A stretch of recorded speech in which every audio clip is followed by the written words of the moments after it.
Boa noite, pessoal. Estamos aqui agora mais uma vez, né? Outra terça-feira. Nós estamos aqui na ISCM para mais um bate-papo da ISCM, né? Hoje o tema é sobre uma coisa que está repercutindo aí durante diversos dias, né? Tem diversas lives rolando, diversas músicas sendo cantadas, diversas músicas sendo compartilhadas, e a gente vai poder tentar ver essas músicas hoje à luz da Bíblia, né? Então é por causa disso que o tema hoje nós iremos tratar aqui em mais um bate-papo do ISCM, é o cristão e as músicas seculares, né? A gente vai dividir basicamente dois momentos, né? No momento maior de contextualização, por entender que esse tema é um tema que abrange diversas outras áreas, né? Então a gente sabe que o tema aqui de hoje é o cristão e a música secular, né? Mas de uma forma bem geral, isso trata muito sobre os tipos de manifestação de artes que nós temos hoje, né? Então a gente vai tentar contextualizar isso aqui, né? Ver alguns fundamentos bíblicos disso de uma maneira geral, para que depois nós possamos, em um segundo momento, né, analisar e ver o aspecto da música cristã, da música secular na vida de um cristão, né? E a gente vai poder ver isso de uma maneira bem já minuciosa, né? Uma vez que a gente já vai ter vendo todo o panorama de uma forma bem abrangente. Mas então, pastor, sem perder mais tempo, né? Sem perder mais tempo, e para que a gente possa ver, com o intuito ainda de contextualizar, como a gente falou aqui, como é que a gente pode encarar todas as manifestações artísticas, né? Como a gente está falando, a gente sabe que a música está inclusa dentro disso, né? As manifestações artísticas à luz da Bíblia, né? Como é que a gente deve se portar? Qual o objetivo, né, da arte em si, da manifestação dela à luz da Bíblia? Como é que a gente encara isso? Onde é que a gente pode tirar exemplos disso na Bíblia para que a gente possa tomar como exemplo para a gente, né? Muito bem. É interessante, meus irmãos, nós podemos começar por essa contextualização, porque muitas vezes você trabalha essa questão da música secular, como nós colocamos como tema do nosso debate, e às vezes você não amplia a sua visão para que, na medida em que você tem essa compreensão mais ampla, você possa justamente descer aos detalhes, que é justamente o que a gente vai tentar fazer com a graça de Deus na noite de hoje. Então, quando nós consideramos a questão da arte, nós percebemos que ela faz parte, diretamente falando, da história da humanidade. Enquanto o ser humano é ser humano, e a gente vai vendo isso pela história secular e também pela própria história bíblica, essas manifestações artísticas, elas sendo de fato evidenciadas na vida e na história da humanidade. É a questão da literatura, que é uma expressão artística, é a questão da pintura, é a questão da escultura, é a questão da dança, é a questão da música, é a questão do teatro e, por não dizer, do cinema. Aqui fazendo uma retrospectiva geral das 7 artes, né, vamos assim dizer, que estão diretamente relacionadas à vida da humanidade e que também se relacionam com a história do povo de Deus e até mesmo com a história da revelação. Por exemplo, quando a gente trabalha a questão da literatura em si, o próprio livro sagrado, ou seja, a própria Bíblia Sagrada, é uma exemplificação desse fato. Nós temos uma obra literária nas nossas mãos. E que obra literária é essa? É a Bíblia. Quando você vai ver, por exemplo, a questão das pinturas, e quando você vai considerar a história do cristianismo, sobretudo nos primeiros 100 anos, você observa que era uma das formas dos cristãos se expressarem, inclusive pintando gravuras acerca das suas reuniões, acerca dos símbolos centrais do cristianismo, como é o caso do peixe, né, que era como que um identificador dos cristãos. Quando você vai ver a questão mesmo do teatro, você não vai observar isso em termos de história da igreja, mas quando Cristo, por exemplo, faz aquela censura aos escribas e fariseus, chamando-os de hipócritas, a palavra hipócrita ali era atribuída aos atores, que faziam parte de toda aquela cultura grega, na qual, de certa forma, foi inserida a história do Novo Testamento. Então, não dá para a gente dissociar essas duas coisas, quer no sentido positivo, quer no sentido negativo. A gente vai observar as expressões artísticas, não só fazendo parte da humanidade, o que é natural, mas também fazendo parte até mesmo da história da revelação. Quando nós nos lembramos, por exemplo, da questão da dança, a gente vai ver essa questão inserida dentro da história do povo de Deus, o exemplo de Miriam, aí no aspecto positivo, como uma demonstração de vitória, mas também a gente vai ver no sentido negativo, quando o povo de Israel se desviou da palavra, fez para si um bezerro de ouro, e uma das coisas que eles estavam ali fazendo de errado, que terminou gerando a ira de Deus, foi que eles estavam se dando à dança, que de certa forma era uma maneira de adorar os deuses pagãos. Então há toda essa mistura em relação às manifestações artísticas, não só no caráter positivo, mas também no caráter negativo dentro do povo de Deus e também em relação às outras civilizações, ou melhor dizendo, às outras nações. Então a gente precisa ampliar, pelo menos no primeiro momento, a nossa compreensão, para que a gente possa se deter no caso específico da música, tirando, é claro, as nossas conclusões. Então, quando a gente fala dessa questão artística, a gente vai ver um amplo leque que se mostra diante de nós através daquilo que a gente vê na história da humanidade, em especial na história do povo de Deus. Perfeito, eu acho que gera até uma dúvida aí agora, né? Quanto se eu consigo fazer uma aplicação bem interessante aí da dança, né, em dois sentidos, né, em um sentido do qual de fato agradava a Deus e outro não, né? Mas aí então a gente se pergunta, né? E a gente vê hoje muito a dança, né, por vezes, né, sendo dita como algo secular, como algo que não deve ser a par de Deus, né, e tudo mais. Como é que a gente deve ver tudo que é secular ou dito que é secular, ele de fato é mundano? Como é que a gente consegue ver que tudo que é dito que é secular, que não glorifica, que é feito pelo homem, ele de fato é mundano, ele tem essa dicotomia, né, essa separação entre um e o outro, ou não, né? Exatamente. Veja, quando a gente trabalha nessa questão, e é bem interessante a gente poder realmente fazer essa visão mais ampliada, é porque tudo quanto nós vemos, conforme nós demonstramos, né, nessas manifestações artísticas, aqui não chegando em si na sua resposta ainda, mas para contextualizar, quando nós observamos essas manifestações artísticas e o posicionamento que nós devemos ter como cristãos, nós devemos observar que, da mesma maneira que você toma uma posição em relação a uma destas demonstrações, automaticamente você vai ser obrigado a ter o mesmo posicionamento em relação às demais. Hoje, por exemplo, a gente vai trabalhar em relação à questão musical. A gente vai ter aí uma visão, um entendimento em relação à nossa postura quanto àquilo que é mundano, quanto àquilo que é secular. Então, acredito, para que nós sejamos coerentes com a nossa posição, que em relação às demais demonstrações artísticas, a gente possa manter também o mesmo comportamento. Então, será incoerente de nossa parte se nós tivermos uma visão determinada em relação à música em si e tivermos uma posição diferente em relação às artes plásticas, em relação à questão da literatura, em relação à questão das artes cênicas. Então, tudo está envolto no mesmo assunto, artes, só que nas suas ramificações, mas o princípio que a gente utiliza para um, automaticamente a gente também deve utilizar para os outros, porque aí a gente vai manter o discurso coerente com aquilo que nós estamos defendendo.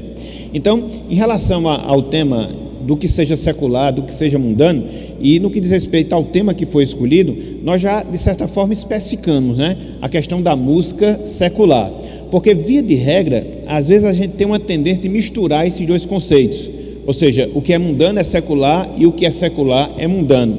Mas será que é assim? Eu, particularmente, vejo que não.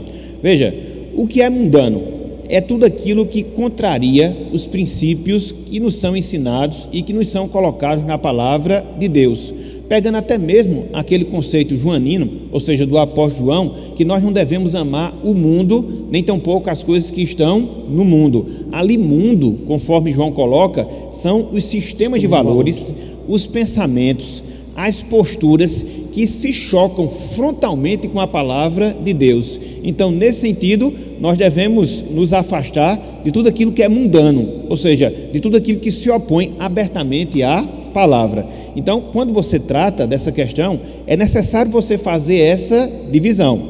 Daqui de um lado, você vai encontrar o quê? Esses aspectos mundanos e a palavra mundo sendo aplicada nesse sentido, tudo aquilo que contraria os princípios do Evangelho. E o que é secular? Dentro daquilo que a gente vai trabalhar, é tudo aquilo que não faz parte do contexto religioso, tudo aquilo que não faz parte do contexto da religião. Então, ele é necessariamente mal? Não. Por quê? Porque, de certa forma, ele não é a mesma coisa ele não é a mesma coisa de algo mundano. Então, é necessário a gente poder fazer essa mundano distinção. No sentido de sistema de valores, já se fala. Exatamente. Entendeu? Então, quando nós falamos algo mundano, algo contrário com a palavra. Algo secular, algo que não faz parte do contexto religioso, do contexto da religião. porque colocar essas duas coisas como que sinônimas, isso vai gerar uma confusão muito grande, até mesmo para a gente poder distinguir o que é uma coisa e o que é outra, ok? Então, como é que a gente consegue ver assim de uma forma mais prática e mais nítida aquilo que um cristão, né, poderia fazer uso, mesmo sendo mundano, né? Esse objeto ele fosse mundano, mas que fosse permissível, né? A gente tem algum exemplo disso. Eu lembro que o próprio Paulo, né, quando está pregando lá, ele utiliza, né, diversos argumentos lá em Atenas, né, sobre filósofos, para poder contextualizar e expandir o evangelho com algo que não é tão de Deus, né, que o povo fala assim, né? Estava utilizando a própria cultura naquele momento lá para poder disseminar o evangelho, né? A gente também deve encarar dessa maneira, né? E até que ponto a gente pode fazer isso, né? É muito interessante essa observação que você fez. Quando a gente trabalha essa questão de Paulo, está lá em Atos 17, né? Quando ele está pregando lá no Areópago. Então, ele vai fazer menção lá de 3 poetas que faziam parte da cultura grega, quando ele vai falar sobre a questão de Deus. Inclusive, ele pega essa poesia que estava, no seu sentido primário, sendo atribuída a Zeus, que era o deus dos deuses dentro da mitologia grega. Então, ele cita Cleanto, ele cita Arauto, ele cita Epimênides, naquela pregação que ele faz lá em Atos 17. Então isso mostra o conhecimento amplo que Paulo tinha, inclusive o conhecimento filosófico, literário, cultural, e como ele usou desse conhecimento, inclusive para introduzir o evangelho. Então ele pegou algo que fazia parte do contexto secular, entendeu? E trouxe para a realidade como que uma introdução daquilo que ele queria fazer quanto à pregação da palavra. Então, é por isso que a gente tem que fazer essa distinção do que seja mundano e do que seja secular. Não significa dizer que tudo aquilo que é secular é bom, mas também não significa dizer que tudo aquilo que é secular é ruim. Com o mundanismo, não. Tudo que ele tem não presta. Tudo que ele tem contraria o evangelho. Então, apenas essa divisão que vai fazer uma grande diferença para a gente ter uma posição mais equilibrada. Eu acho que, assim, eu vejo, né, que tipo...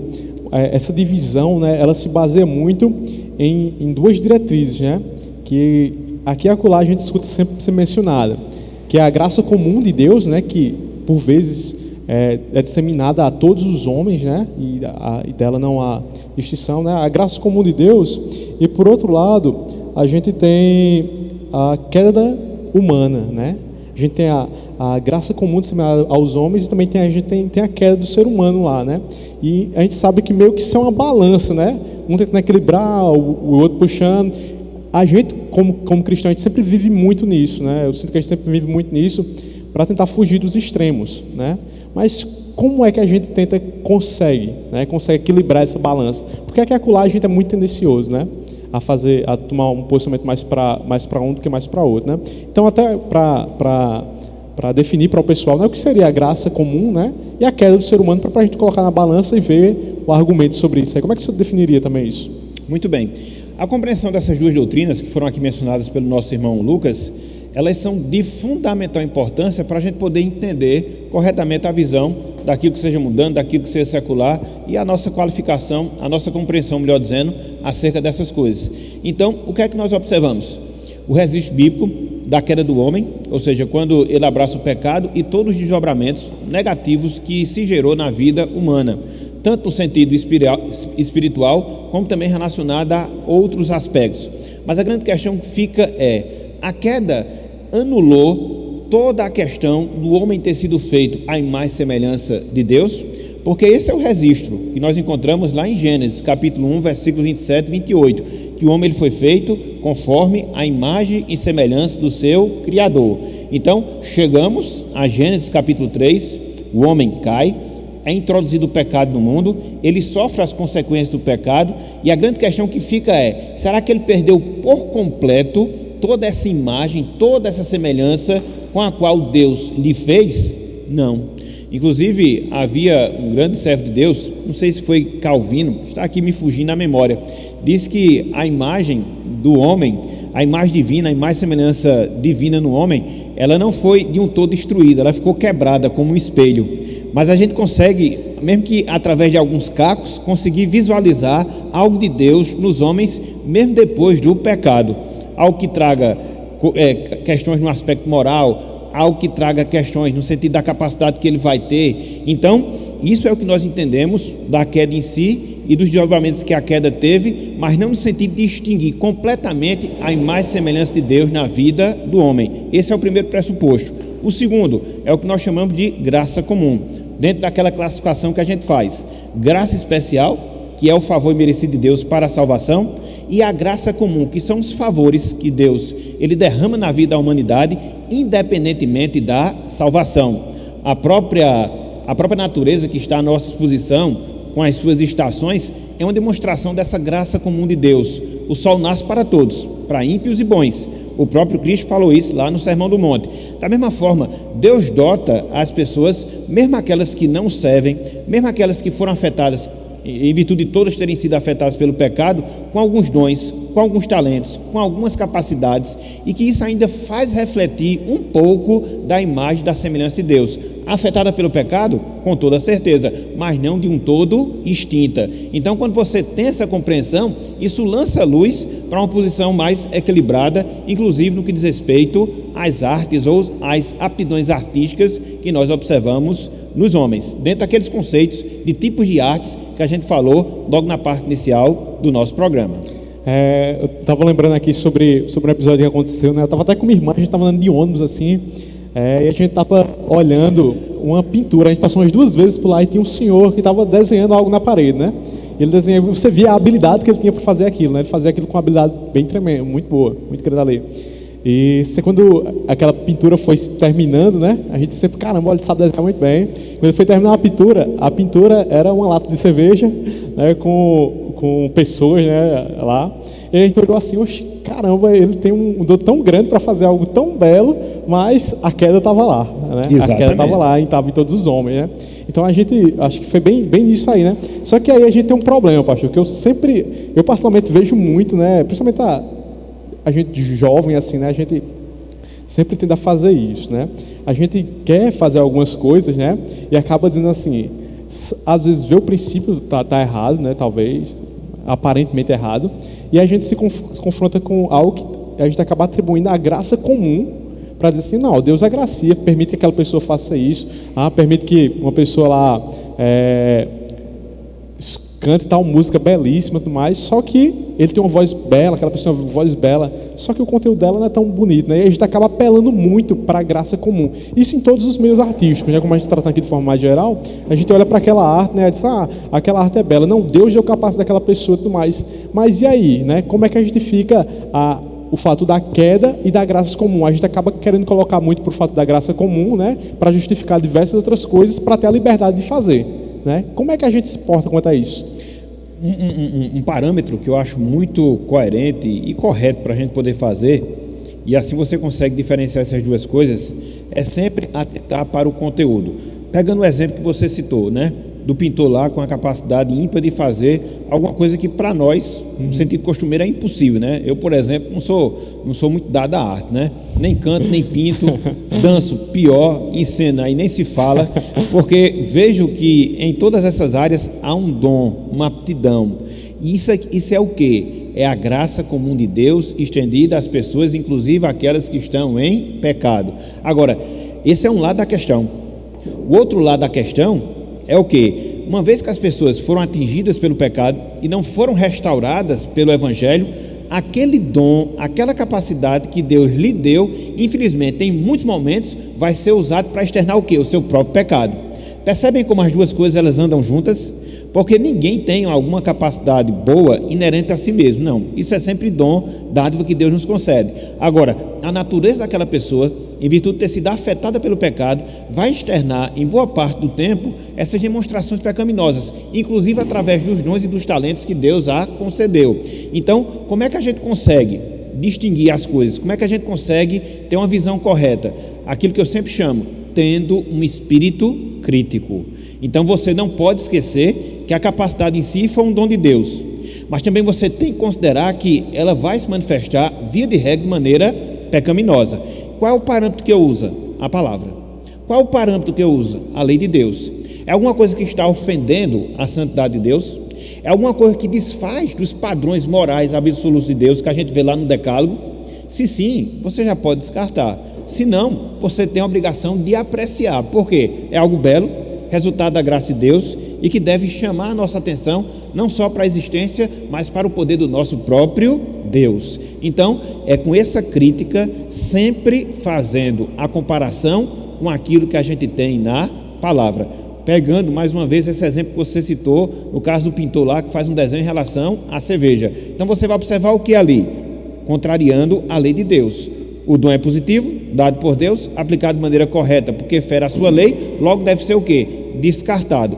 O dom em si, não, a maneira como ele foi demonstrado. Porque essa mesma pessoa, em um outro momento, ela pode pegar esse mesmo dom e fazer alguma coisa que glorifica a Deus. Então, vai ser descartado porque no primeiro momento ela utilizou o dom de Deus de maneira inadequada? Não. Então, cabe a nós usarmos aquilo que eu chamo de espírito crítico, ou seja, avaliar tudo à luz das Escrituras Sagradas. Existe um outro ponto, né? E é bem interessante aí, que eu acho que já acaba batendo aí também, porque é comum também a gente para dizer assim, eu não quero pecar, então vou evitar fazer qualquer tipo de coisa. E aí a gente acaba adotando meio que extremos, né? A gente diz assim, isso aqui é sagrado e isso aqui é profano, né? E isso lembra muito tempo como era antigamente, né? Então você lá, isso é sagrado, isso é profano. Esse tipo de comportamento por parte de muitas pessoas que adotam isso, né, para fugir do pecado, né? E por vezes, né, eu vejo que eles acabam atribuindo a própria obra de Deus, né, graça de Deus sendo derrubada a próprio Satanás, né, dizendo que isso é fruto do pecado, quando a queda, né, e o desvio sim, mas isso não. Como é que a gente se porta com pessoas que geralmente adotam esses extremos, né? E não, porque é até mais fácil para a gente adotar esses extremos do que ficar pensando sobre cada caso, né? É porque o ser humano, ele tem uma tendência muito grande de rotular as coisas. E eu sou inimigo desse tipo de eu sou inimigo desse tipo de procedimento, de você rotular. Ou seja, você colocar ali uma marca, sem ao menos considerar a coisa em si e já taxar daquela forma. E via de regra, quando você age assim, você age de maneira como nós chamamos de binária. Ou é certo ou errado, ou é de Deus ou é do diabo. Então, às vezes a gente não consegue ver o meio termo nessa questão. E esse é o problema. Por quê? A gente sempre procura, eu vejo que existem as exceções, mas a gente sempre procura rotular aquilo que é bom, aquilo que é sagrado, colocando alguma coisa relacionada a Deus e a sua palavra. Pronto, ali é o selo de qualidade daquilo que a gente faz como uma coisa certa, quando na verdade não é. Eu me lembrei aqui de um exemplo que aconteceu com Lutero. Lutero conversava certa vez com um sapateiro que havia se convertido, havia se voltado para o Senhor, e aí o sapateiro chegou para Lutero e disse o que é que ele deveria fazer, como é que ele deveria proceder para que de fato ele agradasse a Deus na sua profissão. Ele deveria desenhar cruzes, por exemplo, nos sapatos que confeccionava. Lutero disse, não é necessário você fazer isso. Você fabrica um sapato com qualidade, venda-o por um preço justo e dessa forma você estará glorificando a Deus. Então, necessariamente, aquele conselho de Lutero envolveu alguma coisa relacionada a Deus, o seu nome, mas envolveu o caráter de Deus, a questão da justiça, da equidade. Então, é assim que você sai desse pensamento binário, né, de querer sacralizar as coisas, tudo que você faz, dando um verniz de espiritualidade quando você coloca Deus no meio. Às vezes não precisa fazer isso. Quando você reflete o caráter do nosso Deus, a sua santidade, mesmo não citando o seu nome em si, você já está glorificando, porque isso está revelando traços da santidade do nosso Deus. Voltando ainda para fechar essa parte de contextualização, né? Outras áreas também que extrapolam a própria arte, né? Que a gente também tem o envolvimento de diversas pessoas, né? De não cristãs que produzem isso com seus dons, né? E aí a gente lembra lá de Gênesis, né? Da família, né? Eu esqueci agora a família não. De Caim? A família de Caim, né? Lameque. Você vê toda a genealogia, genealogia, né? De Caim lá. E quando você se depara com aquilo, a gente meio que começa a se questionar, rapaz, olha o que os ímpios fizeram, né? Olha o que os ímpios fizeram, né? E a gente vê diversos aspectos como eles mesmos criando instrumentos que a gente usa hoje para cultuar a Deus, né? E a gente olha aqui na descrição lá do texto, né? Acho que é no versículo 19, ele começa falando lá do primeiro poligâmico lá que acontece, e no final ele termina também falando de um erro de assassinato dele. Mas no intermédio disso aí, você vê pessoas, né, que também não acreditavam em Deus, construindo coisas, né, que são utilizadas por nós mesmos, né? A gente está aqui hoje, né, toda a tecnologia e infraestrutura que a gente tem aqui hoje, não só foram crentes que desenvolveram, né? Então é bem nesse sentido aí, eu acredito que se manifesta a graça comum de Deus, né? Pronto, aí é justamente nesse ponto, e agora foi bom porque você trouxe um exemplo bíblico que a gente consegue fazer a distinção daquilo que seja mundano e daquilo que seja secular, daquilo que fere em si, né, a palavra de Deus, que ofende diretamente a sua santidade, e aquilo que sai do contexto religioso, mas faz parte da nossa vida cotidiana. Nessa questão mesmo, está lá em Gênesis capítulo 4, quando nos é narrada ali a descendência de Caim, a gente vê que aquela descendência, que era uma descendência rebelde, que era uma descendência insujeita a Deus, a partir do seu patriarca, ou seja, a partir de Caim, fazendo coisas que até hoje nós utilizamos, até hoje nós experimentamos. Por exemplo, a primeira cidade fundada foi fundada por Caim, e ele chegou lá e a nomeou com o nome do seu filho. Então as pessoas viviam meio que em tribos, né? Era uma sociedade um tanto quanto tribal, nessa visão de cidade que a gente tem hoje, né? Depois gerando em metrópoles e assim sucessivamente. Isso tem sua origem aonde? Em Gênesis. Por quem? Pelos descendentes de Caim, ou seja, uma nação e uma descendência que aborreceu a Deus e contrariou a sua palavra, inventando coisas boas que hoje nós usufruímos. Aí você vai ver, como você citou, a questão da invenção dos instrumentos musicais, também parte dele. A questão bélica, a formação, a criação das armas, também partem dele. Então, veja como isso acontece.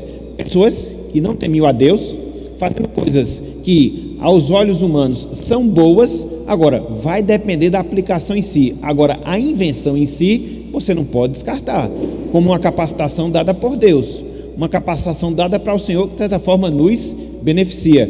Vendo aqui essa questão dos que estão nos acompanhando, né? O Facebook, talvez muitos não saibam, mas o inventor do Facebook era ateu. Mas isso torna o Facebook alguma coisa praguejada, alguma coisa demoníaca? Talvez não, porque a gente utiliza muito, né? Então, é essa questão de você não ter o pensamento binário. Tudo aquilo que não tem Deus no meio é do cão, é do diabo. Talvez não. Então, é preciso se analisar as coisas. Como eu sempre gosto de dizer, a gente tem que ter espírito crítico, tem que analisar tudo, entendeu? Perfeito, perfeito. Então, acho que e fica só a dica, desculpa aqui, Lucas, leiam depois Gênesis capítulo 4, e vocês vão ver como eram arteiros, né, os descendentes de Caim. Fizeram cidade, criaram os instrumentos musicais, pecuária, isso por causa da questão da criação de gados, os instrumentos bélicos, ou seja, as armas. Então a criação em si, ela não é má, mas ela pode ser aplicada de maneira negativa. Aí onde a gente tem que fazer a distinção. Aí você pode perguntar, vocês estão falando e nada de chegar em música, porque a gente está lançando as bases, porque vai ser o mesmo princípio. E entendido esse aspecto, o resto fica muito mais fácil de poder compreender, ok? Perfeito. Desculpa aí as inserções. Não, é que a gente faz assim mesmo. Mas aí agora sim, pessoal, agora sim a gente chegou lá no foco, né? A gente vai tratar sobre música, né? É pecado ouvir Sandy Júnior, Roberto Carlos, né? Tão bonita aquela música, Siridan, né? O que a gente pode fazer com um negócio desse? É agora que a gente vai responder, né? Então vamos lá, pastor. Primeiro, né, uma vez que a gente viu tudo isso aí, que existem esses fundamentos, né? Essas duas diretrizes daquilo que a queda fez com o ser humano, e a gente vê a graça comum, né, atuando também. A pergunta que nos surge é: como é que a gente pode classificar, né, inicialmente, como é que a gente pode classificar o que seria uma música mundana, né, uma música secular, uma música mundana, e como o cristão se inseria nisso, né? Como é que a gente classifica uma música e diz assim, será que o cristão pode usar essa música, né? Como é que o cristão ele vai se relacionar com essa música? Deixa eu só fazer um outro adendo para você voltar com essa pergunta, que talvez explique bem a situação que a gente está vivendo. Me veio à mente agora, estava até conversando em casa antes de vir, e agora acabei me lembrando, principalmente no contexto do Brasil. Eu não vou falar de outros países não, porque eu não tenho conhecimento. Vamos falar do caso do evangelicalismo no Brasil, do evangelho no Brasil. Infelizmente, o que é que acontece na nossa sociedade? Com algumas exceções. Essa questão artística, infelizmente, a igreja delegou ao mundo. A igreja, infelizmente, delegou a questão artística ao mundo. Por quê? Por causa dessa separação, sagrado e profano. Então, se eu não fizer algo que tenha Deus no meio, eu não posso me intitular como servo do Senhor. Então, a gente vive um tanto quanto num gueto, dentro da igreja ali, né, em si mesmado, no nosso próprio grupo. E o que foi que a gente fez? Pegou toda essa questão artística e delegou para os ímpios. Os ímpios, entendeu? Influenciados pela natureza pecaminosa, perverteu completamente. Então é por isso que quando você fala em arte, para um cristão a pessoa se assusta logo. Hoje em dia é difícil pensar em alguma coisa boa, né? Exatamente. Quando você vê a arte, não, isso é alguma coisa mundana, isso é uma coisa carnal. Mas na verdade não era para ser assim. Nós, como cristãos, deveríamos estar influenciando essas áreas. Influenciando na literatura, influenciando na música, influenciando nas artes plásticas. Por que não? Por que não? Então, em virtude da gente ter se omitido, desexercer o nosso papel, pela falta de uma cosmovisão bíblica, a gente vive nessa situação. E repito, é uma questão, de certa forma, localizada. Porque quando você vai ver, sobretudo a história da igreja, em especial naquele período reforma, pré-reforma, você vai ver que as artes, elas estavam diretamente relacionadas ao cristianismo. Veja os grandes quadros que a gente observa. A própria Capela Sistina, lá no Vaticano, foi feita por Leonardo da Vinci, entendeu? Então, um pintor, um excelente pintor, as gravuras que ele fez lá no Vaticano, então isso mostra que naquele momento existia essa relação arte-igreja e era benéfico. Infelizmente hoje se separou e a gente vive nessa situação, onde quando se fala de arte, o cristão já fica logo com a orelha em pé, vai vir coisa errada por aí, mas a culpa na verdade é nossa, porque nos omitimos de exercer o nosso papel. Então eu estava pensando sobre isso e me veio à mente agora, porque talvez essa realidade que a gente viva seja sequela dessa nossa omissão. Perfeito. Aí volta a pergunta agora, porque agora fica melhor. Aí a pergunta era justamente isso, né? Uma vez que a gente se depara, né, o cristão, né, ele pode de fato então escutar músicas seculares, músicas mundanas, né, nesse sentido aí. Como é que a gente deve se portar? Muito bem. Pegando aquele conceito que nós falamos de mundano, já fica claro, né? A gente não pode escutar, nem nos envolver com nada que frontalmente vá se chocar com os valores de Deus ou vá se opor à pessoa de Deus. Então, na questão da música mundana nesse sentido, ela já é de um todo descartada. Aí você vem para a questão da música secular. E quando eu falo secular, saindo desse contexto religioso, mas também não sendo aquilo que está ligado aos valores mundanos. Então, é errado em si não. Até porque você vai observar, a música clássica, ela é aplicada no contexto religioso, mas ela é uma música secular. Ela envolve aquele próprio ambiente dela.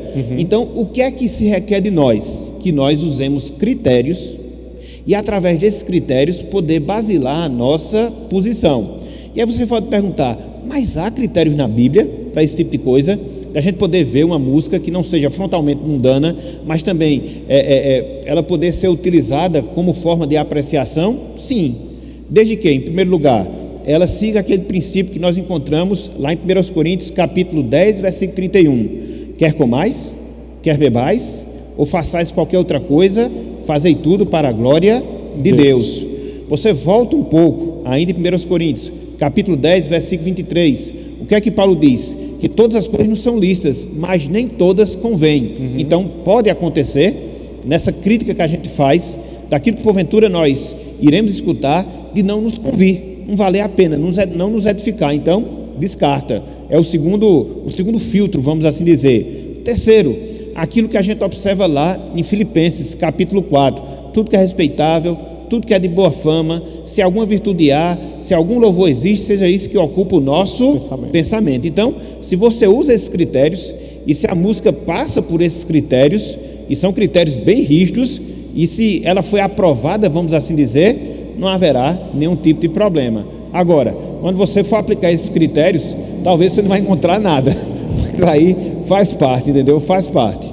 Mas aí Matheus falou uma coisa bem interessante aí agora, né? Ele diz o seguinte, né?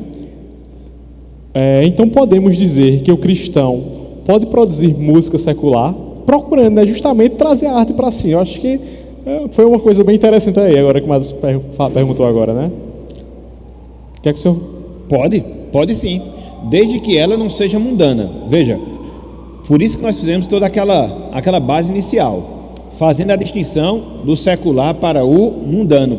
Então você vai ter, principalmente nessa questão artística, principalmente dessa questão musical, e a gente vê, hoje infelizmente não, porque nós vivemos uma certa degradação musical tão grande que é até complicado a gente falar isso hoje. Mas quando você olha a história, você vai perceber que nem sempre foi assim.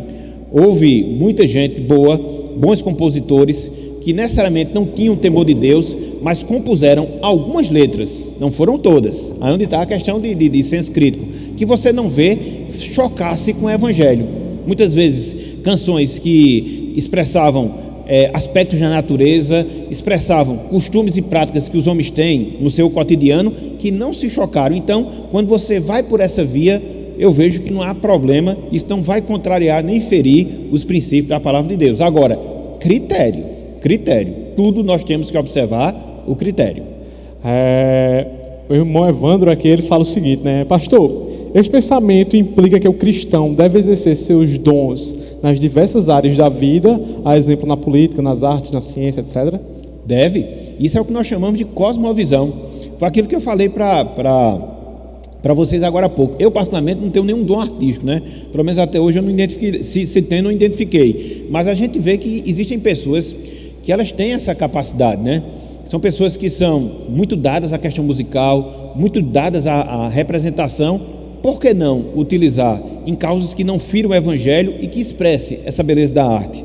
Então, isso não é problema, não é pecado, e de certa forma a gente vai estar abrindo o campo para quê? Para nós disseminarmos os valores cristãos, entendeu? Mostrar como o Evangelho, ele impacta a sociedade na qual nós vivemos, inclusive na nossa inserção nos vários aspectos e campos da sociedade. Infelizmente, repito, a gente vive muito no gueto evangélico e às vezes a nossa vida ela se restringe à igreja e por isso a gente perde o nosso poder de influência. O que foi que Cristo falou lá em Mateus capítulo 5? Que nós somos sal da terra, que nós somos luz no mundo. Você não vai pegar um sal e deixar no saleiro. Na verdade, você pode até fazer, só que ele não vai ter serventia nenhuma. O sal, ele tem a sua importância quando ele sai do saleiro, entendeu? É colocado sobre as coisas para poder conservar. Então, da mesma forma, deveria ser a igreja, no que diz respeito aos seus membros. Deveríamos viver, como nós devemos viver, dentro do contexto da igreja, sermos edificados, sermos transformados pelos valores do Evangelho e pegarmos esses valores e colocarmos aonde? No mundo.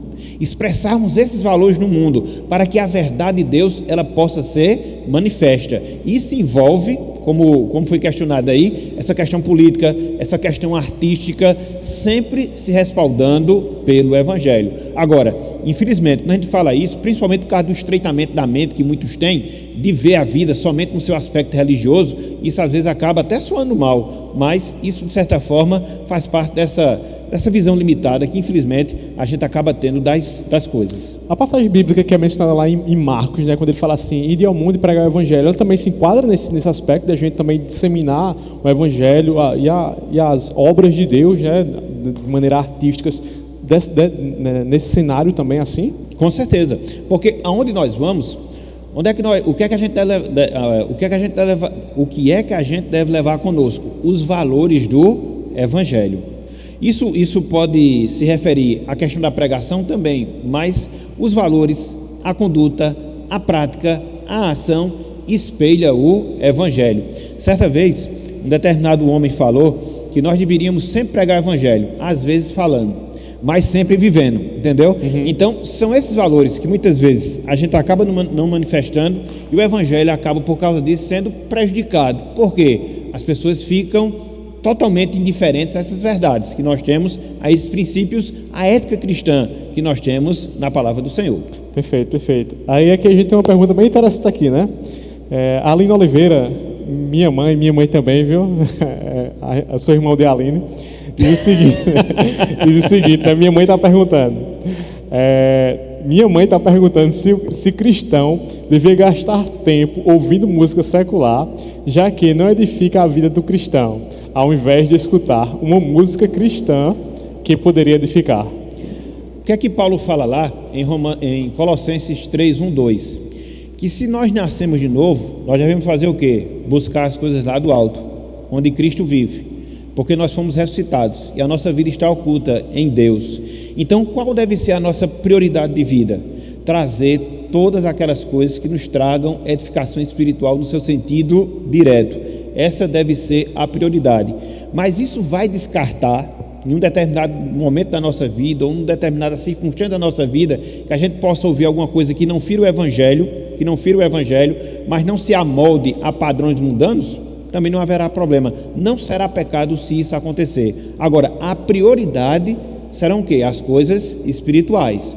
Até porque muito daquilo que a gente escuta, na verdade, quase tudo, se não tudo, na verdade, daquilo que a gente escuta, vai para a nossa mente, vai para aquilo que a gente vai ocupar as nossas meditações. Então, se a gente enche o nosso coração com coisas que não são diretamente ligadas à palavra, a gente vai deixar de se edificar. Então, a prioridade deve ser isso, deve ocupar o nosso tempo maior, deve ser aquela coisa essencial na nossa vida. A questão é que, se o outro aspecto existir, ele não vai ser pecaminoso em si, ou não deve ser descartado. Agora, a prioridade, com certeza, é buscarmos as coisas lá do alto.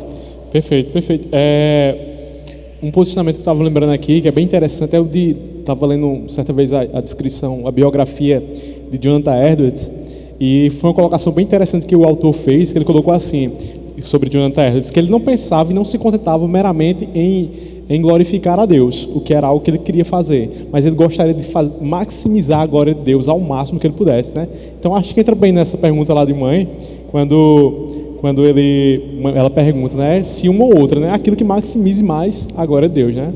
Você falando em Jonathan Edwards, deixa só uma parte aqui, talvez muitos não saibam, mas Jonathan Edwards, além de filósofo, de pastor, ele fez um grande tratado sobre as borboletas. Sobre as borboletas? Sim, sobre as borboletas. E o que é que isso tem a ver? Como teólogo, talvez ele tivesse coisa mais importante para fazer. Não necessariamente, a depender da sua visão. As borboletas, elas são criação de quem? Do próprio Deus, né? Do próprio Deus. E os detalhes que a gente vê nesse aspecto específico, né, das borboletas, a sua coloração, a sua estrutura. Então, quando você faz isso, veja que ele não está diretamente detido com questões teológicas, mas ele está detido com a criação de Deus, que no final das contas vai refletir a glória divina. Então, é alguém que tinha uma visão mais ampla, uma cosmovisão bíblica, entendeu? Isso ajudou na ciência, automaticamente glorifica a Deus. E aquilo que eu falei, né? O que acontece na política, o que acontece nas artes, infelizmente acaba acontecendo na ciência. Nós cristãos deveríamos estar envolvidos com a ciência. Mas o que a gente faz? A gente delega a ciência também, na maioria dos casos, aos ímpios, que infelizmente vão perverter todos os valores e vão distorcer a ciência, tirando Deus da criação, quando na verdade deveria se inserir Deus na criação. Por isso a gente não pode se omitir de exercer o nosso papel para o qual Deus ele nos chamou. Perfeito.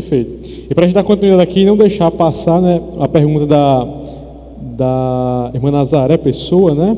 Ela diz o seguinte, né, ela pergunta: como pode ser vista a música gospel na visão cristã conservadora? Isso aqui foi o irmão Alexandre Adelino, na verdade. Eita, Alexandre. Conservador especificou aqui, né? Mais uma vez, eu vou sempre fazer menção daquele espírito crítico, né, que a gente deve ter. Hoje, infelizmente, com raríssimas exceções, mas com raríssimas exceções mesmo, o que a gente tem de música gospel, na verdade tem muito pouco do Evangelho, muito pouco no Evangelho.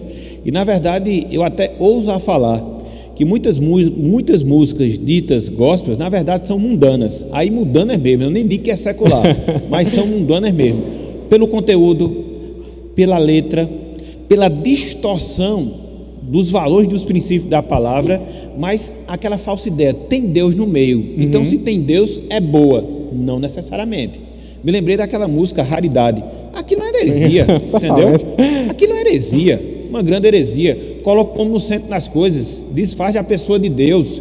Então, isso é música gospel? Não, isso é música mundana mesmo, literalmente falando, né? E essas outras maquiagens que a gente tem, né? Exatamente. Tem até uma determinada cantora aí, né? Ela uma vez, acho que faz uns 4 ou 5 anos, foi lançada uma música dela. Vou citar o nome não, vou citar a música que vocês vão saber. A Dança do Quaquito, entendeu? Cantada por uma dita cantora gospel. Mas o que é que tem nessa letra? Mundo, carne. Então a gente tem que cuidar, porque muitas vezes você fica com esse negócio, não, isso aqui é profano, isso é mundano, E muitas vezes você termina abraçando o que de fato é mundano. Exatamente. Só por levar o nome de Deus, né? Só por levar o nome de Deus. Só por levar o nome de Deus. Então, o que é que a gente deve fazer hoje, Alexandre? A gente tem que ter critério. A gente tem que ter critério. Analisar a letra à luz da Bíblia.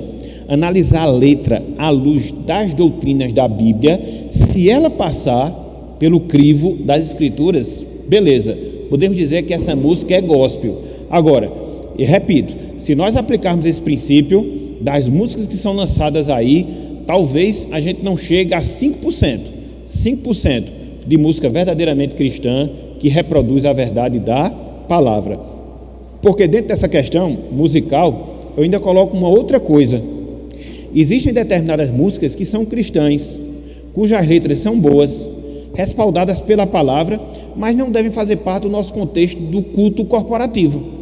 Existem muitas letras assim, entendeu? Muitas letras que se aplicam às nossas experiências particulares com Deus, que são boas, são corretas, mas no culto corporativo, as canções, as músicas, elas devem ter esse alvo maior de glorificar Deus como corpo, como congregação. Até nisso a gente não consegue fazer a diferenciação das coisas e acaba misturando tudo. Então, existe música gospel e música gospel. Aquelas que têm um caráter mais particular, sua vida, sua experiência, e aquelas que são e devem ser aplicadas ao contexto congregacional da igreja, entendeu? As músicas de inário não, porque elas já foram feitas com esse objetivo. Que objetivo? O louvor congregacional, entendeu? E aí, quando a gente trabalha nessa questão de inário, que já dava um outro debate aí, já dava um outro bate-papo, a gente vê que a história da igreja ela é muito farta na produção desses materiais, e quando a gente volta um pouco para a história, a gente fica melhor acompanhado. As companhias que a gente tem hoje, com raras exceções, não são boas. Isso aí eu falo com certeza. Mas não se escandalize não, depois a gente trabalha esse ponto. Mas vamos lá, mas só fazendo nada entrar enquanto a gente fez uma crítica tão grande, né? Quanto a diversas músicas aí, mas tem surgido, né? Eu particularmente tenho acompanhado muito um grupo, né? Que é o Candinheiro, né? São pessoas que estão trazendo se envolvendo mais com arte, é bem regional aqui, Paraíba, né?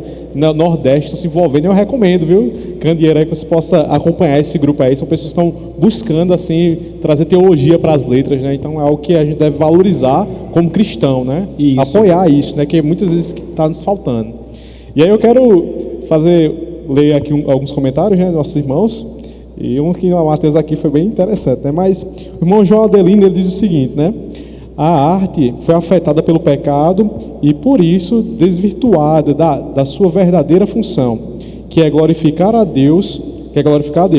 Satanás, com sua perspicácia, foi quem promoveu esse desvirtuamento, né? É justamente essa colocação tudo que a gente está tratando aqui, bem sintetizada. Mas aí Matheus Cavalcante, ele veio com aqui só uma observação, um exemplo assim, já que você falou nessa questão regional, né? E a gente observa muito isso, né? Eu não estou fazendo aqui apologia a canto A, canto B, não. É só para exemplificar, né? Me lembrei de João falando aí, me lembrei de pastor Armando, e aí me veio à mente esse personagem, né? Eu não estou dizendo que tudo que ele produz é bom, mas, por exemplo, as músicas de Luiz Gonzaga, elas tratam muito da nossa situação regional, do Nordeste, entendeu? Do sofrimento do homem do campo, das dores, das lutas. Então, muitas das canções dele são voltadas para esse campo, para essa esfera, entendeu? E retrata realmente a realidade. E, sobretudo, há 50 anos, quando a gente não tinha tantos meios como a gente tem hoje, né? Diferentemente do homem do campo hoje, né? Que hoje, de certa forma, existem algumas melhorias. Então, a narrativa que ele faz da realidade do sertanejo, a gente pode dizer que é mentira, a gente pode dizer que aquilo ali é satânico, não, é a descrição, a descrição de uma realidade. Daquela população, daquele grupo de pessoas que viviam sem água, sem os recursos que a gente tem, entendeu? Então, é esse retrato, né, da realidade, dessa triste realidade que vivíamos anteriormente, e isso por si só não vai desfazer dos valores do Evangelho, muito pelo contrário, retrata uma realidade, uma triste realidade. Nesse momento a gente poderia ver que Deus agraciou ele, né, com a graça comum para produzir tal literatura ali naquele momento. Exatamente. Né? Eu digo que o pastor Armando gostava muito, né? Dentro dessa filtragem, aí me veio à mente. Aí o Matheus fez o seguinte, olha o que ele falou aqui, pastor. Então, como incentivar os cristãos na prática, nessa ideia de exercer valores cristãos na arte secular? Aí ele continua. As igrejas terem programações para esse tipo de arte seria errado? A exemplo do teatro na igreja? Veja, essa questão do teatro, aí mais uma vez, isso termina relacionando o nosso desvirtuamento. Foi o que aconteceu. A gente separou, ótima essa pergunta de Mateus, a gente separou a nossa vida em dois ambientes, o secular e aquilo que é profano. Então nós somos crentes, então o que é que nós fazemos? Vamos evitar todo e qualquer contato com aquilo que é profano, com aquilo que é secular, dentro da nossa visão.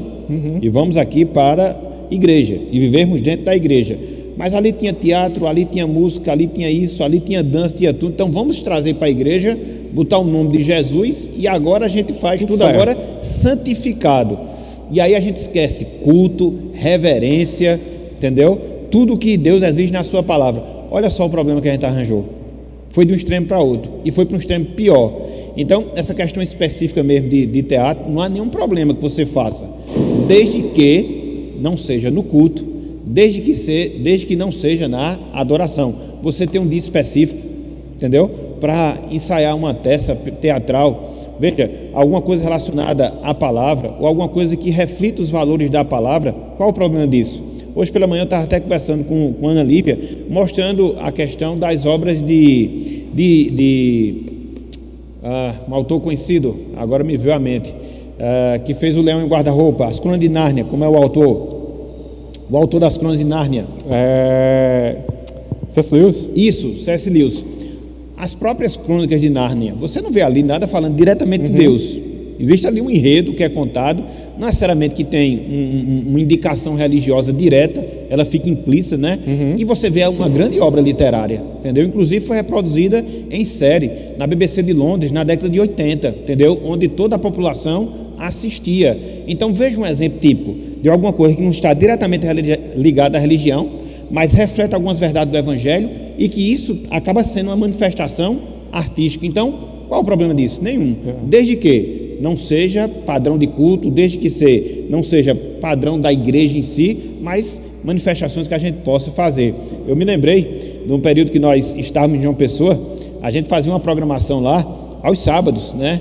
Era a Noite dos Talentos. E aí a gente dava a oportunidade para os irmãos recitarem poesia, para os irmãos cantarem, entendeu? A maioria do conteúdo ele era evangélico, né? Que as pessoas se preparavam só para isso. E a gente fazia lá os sábados, e depois tínhamos uma confraternização. É um negócio muito bom, entendeu? A gente não alterou a questão cultica, permaneceu a mesma coisa, mas você tinha um espaço para você poder desenvolver esses dons. Eu acho que o que falta para a igreja é isso, é dar esse espaço, entendeu? E não querer que esse espaço seja no próprio culto. Aí o negócio se desvirtua completamente. Mateus, ele pergunta algo bem comum hoje em dia, bem falado com relação à música na adoração, né? Existem tipos de ritmos, né, que a gente deve adotar para adoração a Deus, né? Mateus, ele fala com relação a gêneros do diabo, né, que as pessoas dizem, que, por exemplo, rock, funk, etc. Como é que a gente vê muito isso na igreja brasileira, querendo adotar isso, né, trazer muitos para a própria adoração a Deus, né? Como é que a gente deve se portar com isso? Deus, ele rejeita alguns tipos de ritmos, e aí nem tanto a letra, né? A letra está bem definido já, mas quanto a ritmo, né? A gente pode adotar um ritmo para adorar a Deus ou não? Como é que a gente diz que um ritmo ele deve, se ou não, ser enquadrado no culto, né? Muito bem. Eu estava até pensando nesse tema, né? Eu não sou uma pessoa assim tão apropriada para falar de música, até porque eu não tenho nenhum dom musical, né? Eu talvez ficasse melhor, mas não fugindo aí da questão, né? A gente tem que ter uma noção clara do que seja música sacra. Infelizmente isso também está sendo esquecido. E no que diz respeito à música sacra, você vai observar pelo menos duas coisas com as quais as pessoas que no passado se envolveram com ela, eles tiveram muito, mas muito cuidado mesmo. Primeira coisa, conteúdo, letra. Segunda coisa, ritmo, que aí entra na pergunta que foi colocada. Existem, de fato, determinados ritmos que pela seu próprio movimento, sua própria realidade, elas tiram aquilo que deve existir no nosso culto, que é o quê? A razão.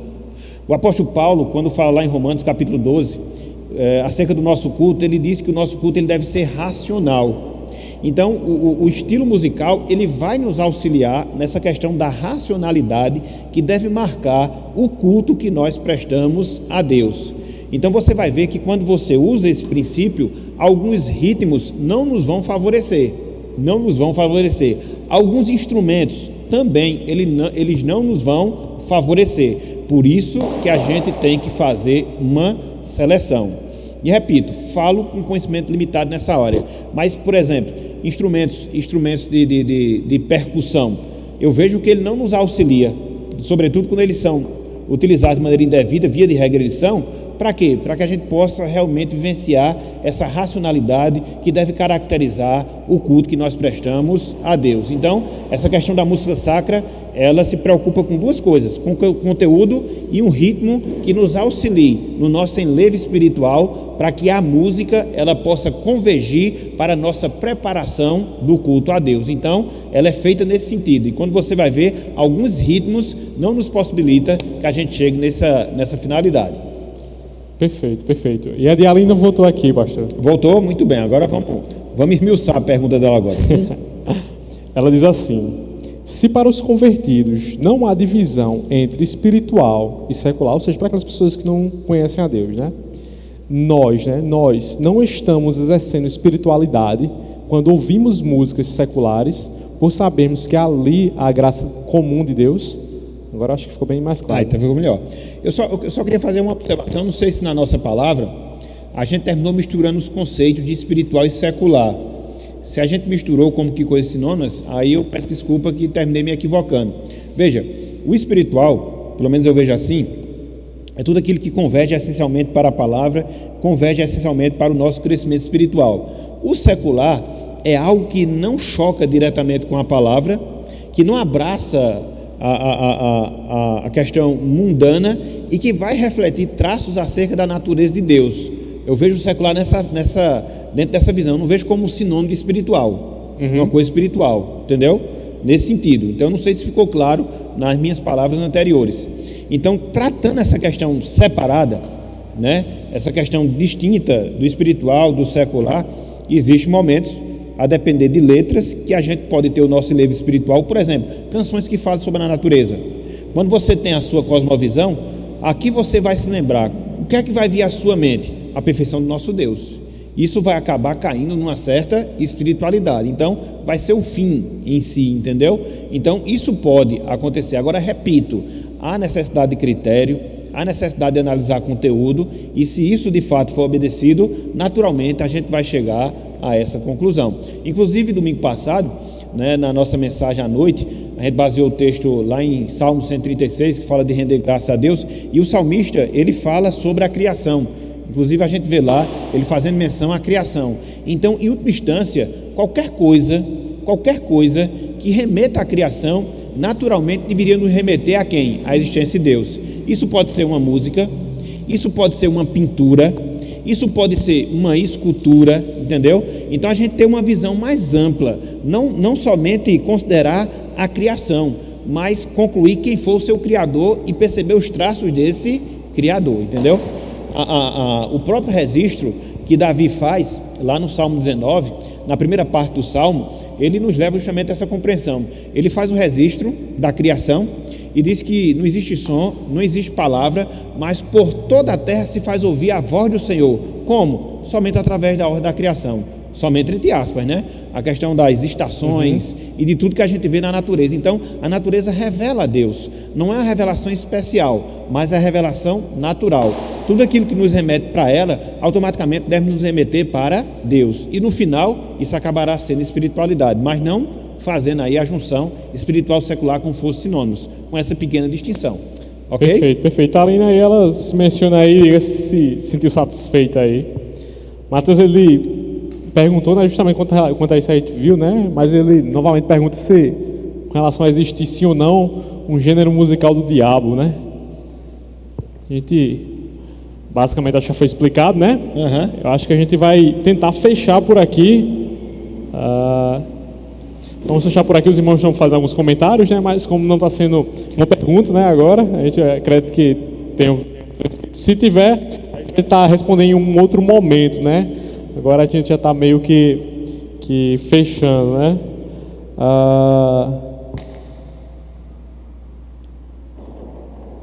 Vou fechar com a última da nossa irmã Jéssica, né? Para depois a gente dizer que a gente tem, todo mundo aqui tem voz, pessoal. Mas ela diz o seguinte, né? E essa é a última por hoje, né? Depois a gente vai partir do sorteio para poder fechar hoje aqui. Eita, estão perguntando, é a de Félix. Qual é a de Félix, hein? Não sei. Passou, viu? Passou batido. A gente vai olhar aqui. Mas a irmã Jéssica, ela fala o seguinte, né?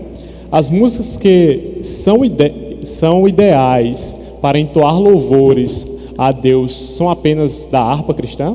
Não entendi o porquê dos instrumentos de percussão não auxiliarem os hinos entoados no culto. Muito bem. Pegou aí a dele. Sim, essa aqui eu esqueci, foi. Você já emenda logo pra gente terminar? Volta só de novo, volta só aí, Fabinho, pronto, pegar essa aqui. Em relação às músicas, né? Devem ser cantadas no culto somente música de harpa? Não, eu não vejo que existe a necessidade dessa exclusividade. Você pode cantar outras músicas que não sejam diretamente relacionadas a inários. E são músicas muito boas, sobretudo porque ela estimula o cântico congregacional, o cântico da congregação. Então, quando nós falamos da questão da música sacra, a gente faz essa observação justamente para a gente ser levado a entender que tudo aquilo que não é do inário, tudo aquilo que não tem essa história denominacional, seja ruim, seja errado. Não. Aí, mais uma vez, eu volto para o princípio anterior. Qual é o princípio? A letra, o conteúdo. Ela respalda a palavra, ela respalda o ensinamento bíblico. Tudo bem, você pode incorrer o risco, também você ter dentro de um inário desse tradicional, uma música que fuja completamente dos princípios bíblicos. Acho que foi na semana passada, eu não sei se o nosso irmão Iwatos, ele está conectado, acho que é lá em Itália. Ele me fez uma pergunta relacionada a alguns hinos dos salmos e hinos, algumas observações lá, e eu achei extremamente pertinentes em relação à doutrina da salvação, e mostrei a ele que de fato a intenção que fica, a verdade que fica é que se contraria o ensino daquilo que a gente vê como soberano de Deus na salvação. Agora, são poucos exemplos. Por quê? De certa forma, o nosso inário, e aí eu falo específico, o inário congregacional de salmos e hinos, alguns hinos foram compostos dentro daquele contexto ali, daquela luta arminiano, calvinismo, e de certa forma alguns refletem. Daí você tem que ter análise crítica, né? Para isso aí, tem que ter análise crítica. Então, a primeira parte da pergunta é respondida. A segunda, eu acho que tem a ver com instrumentos, não foi que ela falou? Foi exatamente com os instrumentos. Os instrumentos de percussão. E aí eu falo, né, não como músico, né, sou um tanto quanto leigo no assunto, mas daquilo que a gente vê, é que os instrumentos de percussão, via de regra, eles apelam muito para o nosso emocional. Isso aqui você faz uma experiência, pelo menos comigo acontece assim, não sei se acontece com todas as pessoas. Quando você utiliza instrumentos de percussão, você sente que existe toda uma carga emocional que é feita, entendeu? Até pelo ritmo como ele é tocado, pela forma como ele é trabalhado. Isso acaba prejudicando a racionalidade que deve haver do culto. Quando a gente fala na questão do culto, eu vejo que existem dois fatores que a gente não pode deixar de esquecer. O primeiro fator é o fator emocional e o segundo fator é o fator racional. Eu sempre vejo que no culto que a gente presta a Deus, esses dois fatores eles têm que estar casados, muito bem equilibrados, 50% para cada. A gente trabalhar a questão bem matemática aí. O Liane está me assistindo, talvez ela se lembre que eu estou falando isso, né? Porque quando você atenta muito para o racional, o culto ele vai tender a ser o quê? Mecânico. Quando você atenta muito para a questão emocional, para onde ele vai demandar? Para o irracional. Muito apelativo, né? Muito apelativo, você vai de um extremo para outro. Então você tem que ter o equilíbrio. Então, instrumentos que nos façam perder esse equilíbrio, eu vejo que são prejudiciais justamente por causa disso. E pela própria história, né, desses instrumentos, da utilização deles na vida da igreja. São duas coisas que geralmente eu considero quando a gente vai trabalhar algum assunto. Aquilo que a Bíblia diz e aquilo que foi feito ao longo da história. Então, se a gente observa que ao longo da história, eu não sei se vai causar interferência aí, porque a gente passou um carro de som aí na frente. Então, se a gente vê ao longo da história, né, que esses instrumentos eles não foram utilizados tão somente dos últimos 30 anos para cá,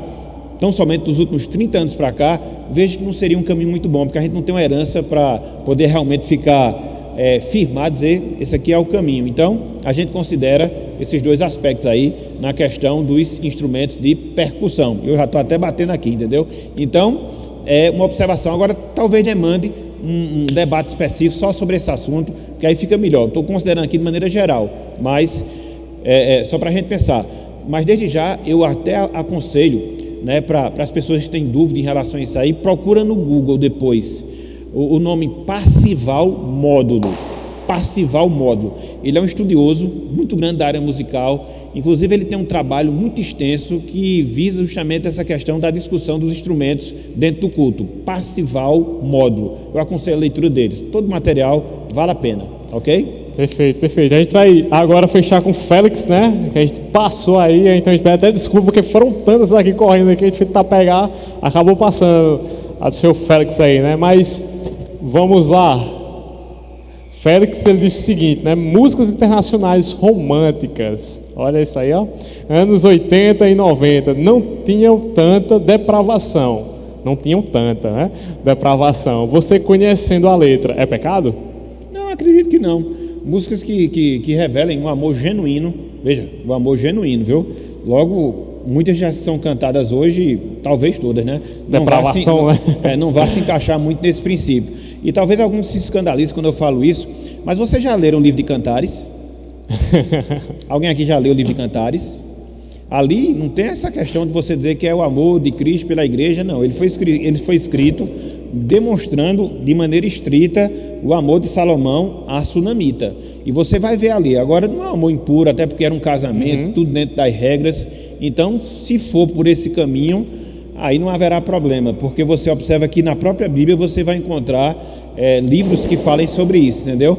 Inclusive em relação à pessoa de Deus, eu nem sei, aqui me foge a mente, se aparece no livro de Cantares. Se apareceu, acho que é muito pouco. Ele fala mais realmente desse amor, expressado até na questão da intimidade sexual, e é um livro inspirado, né? E isso revela, de certa forma, um pouco do nosso medo de tratar determinados assuntos. Eu não sei aqui quantos já escutaram na vida pregações relacionadas ao livro de Cantares de Salomão. Isso é difícil. Eu nunca preguei uma mensagem no livro de Salomão, de Cantares, e nunca escutei nenhuma. Agora, eu não posso deixar de dizer que é um livro inspirado. É um livro inspirado.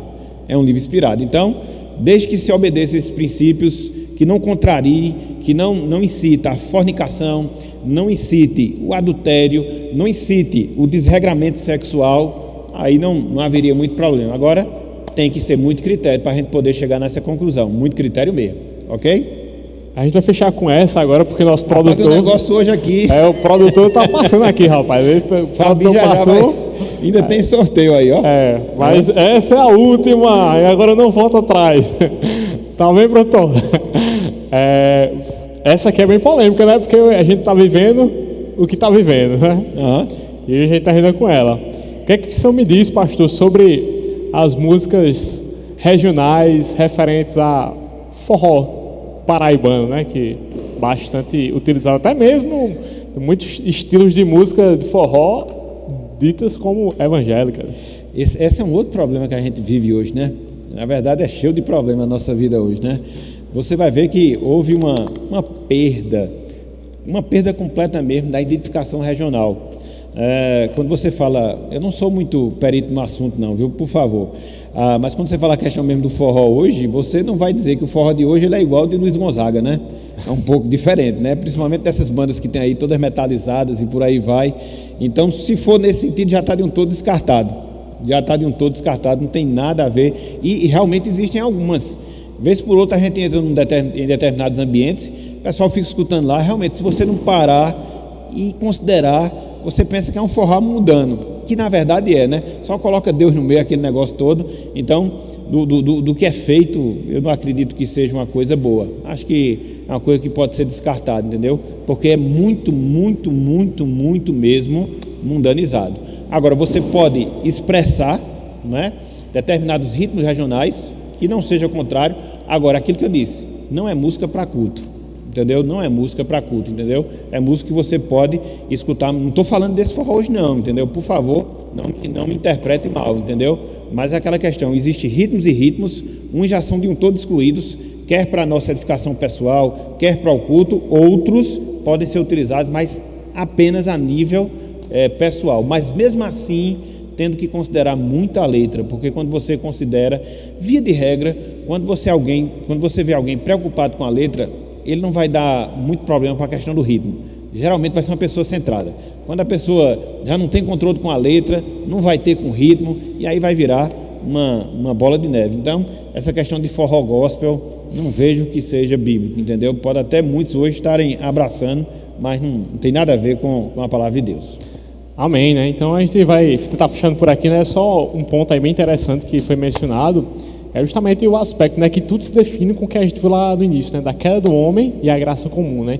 E a gente querer equilibrar isso de uma maneira que não seja pecaminosa, né? Isso. Então eu acho que o grande ensinamento para a gente é justamente a gente poder ter esse princípio e aplicar ele nas grandes situações que poderão nos surgir, né? Uhum. Então é saber até que ponto vai a graça comum ali, tentar identificar e não extrapolar, para que a gente não peque na dúvida, né? Isso. A própria dúvida, muitas vezes a gente tem dúvida, né? Não, bota a graça comum na frente e vai-se embora, né? Acho que é um grande ensinamento nisso aí que a gente tem que balancear isso aí, né? Então fechamos por hoje, pessoal. Por hoje Até é logo, só. pessoal. Até a próxima semana, se Deus quiser.